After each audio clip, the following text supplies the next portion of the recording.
David Murathe, I would like to tell you, saying that Uhuru Kenyatta cannot hand a baton to somebody is misplaced. It is not President Uhuru Kenyatta who will decide whom to hand over the baton to.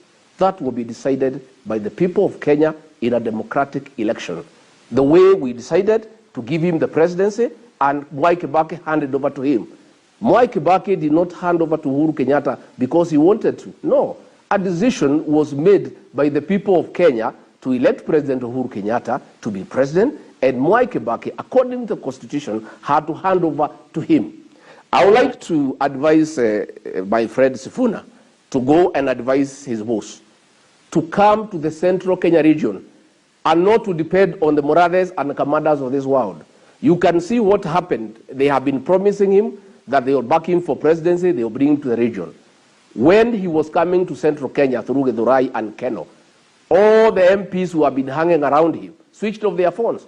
He was being welcomed by James Orengo from Siaya in Githurai. There was not a single leader from the area. Even David Murathe, who has been saying that is a Raila movement, who comes from Muranga, was not available to take him to Keno and introduce him to the people and let him move around.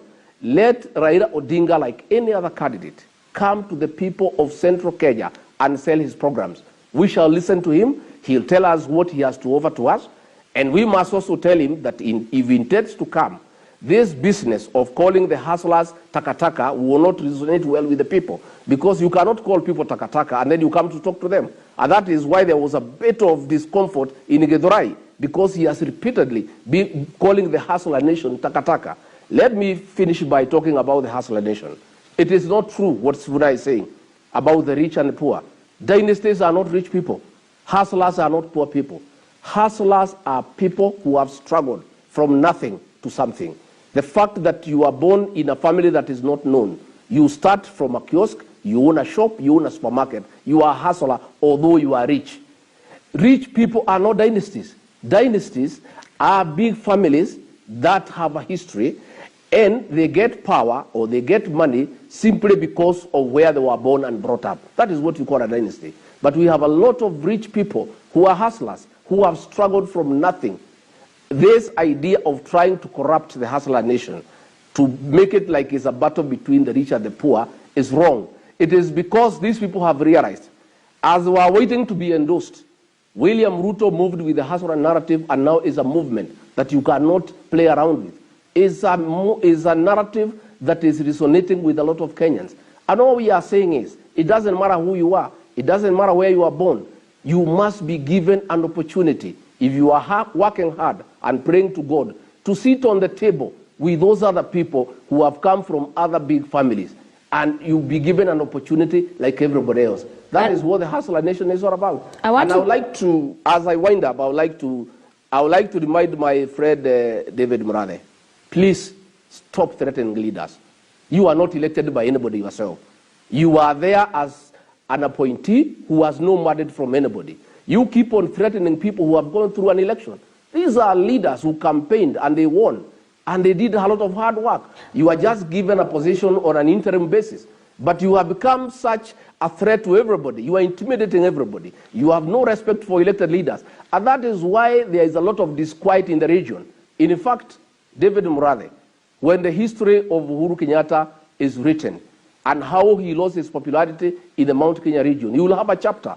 It is that bravado. It is those threats you have every day. It is the way you are threatening people and intimidating them. And I'm challenging you, please don't threaten anymore.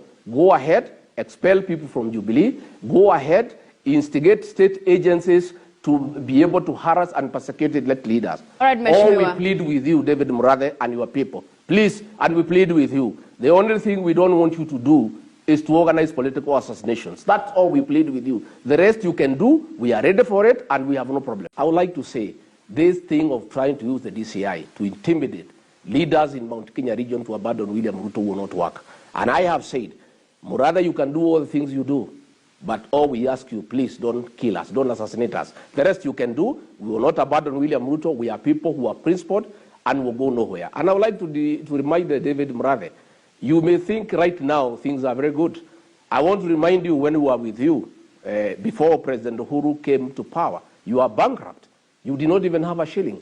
You could not even open an account. Today you are a multi-billionaire. You have made all this money and nobody is asking you how you made it. Yet before the president came to power, everybody knows in this country you are bankrupt. And you did not even have 10 shillings. You are a man who was struggling. You were literally a hustler at that time.